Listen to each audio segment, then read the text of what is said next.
Weather update tayo mga kapatid. Sa ngayon, wala na po tayong bagyo o low pressure area na binabantayan sa loob ng ating Philippine Area of Responsibility.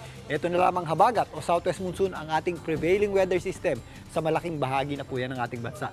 Pero kung papansinin nyo itong ating wind map, meron tayong mabubuong sirkulasyon dito sa may West Philippine Sea. So meron tayong mga posibleng mabuong low pressure area dyan. Dahil dyan, magpapatuloy po ang epekto ng habagat o southwest monsoon sa malaking bahagi ng ating bansa at mas madadagdagan pa yung ating tsansa ng pagulan dito sa Central Luzon at Northern Luzon ngayong darating na weekend. Pero sa pangkahalatan, maluwalas pong panahon natin sa malaking bahagi na po yan ng ating bansa. Medyo mataas din po ang ating tsansa ng pagulan at mga posibleng thunderstorms dito sa Zamboanga Peninsula. Kasama na po dyan ang malaking bahagi ng Visayas. Although nagpapakita po ang ating araw, mag-ingat po tayo sa mga posibleng thunderstorms. Ganun din po ang ating aasahang panahon sa may areas ng Mimaropa, Calabarzon at dito po sa Bicol Region.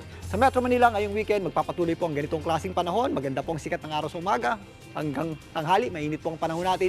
Pero pagsapit po ng hapon, mas nagiging maulap po ang ating panahon at tumataas din yung ating tsansa ng pag-ulan. Kaya sa may mga lakad ngayong weekend, magbabakasyon at magpapahinga, magdala pa rin po tayo ng payong o anumang pananggalas sa ulan paglalabas po tayo ng bahay dahil posible po yung ating mga afternoon showers at thunderstorms. At yan muna latest sa ating lagi ng panahon. Muli ako po ang inyong weather frontliner, Alvin Pura, na laging may panahon para sa iyo.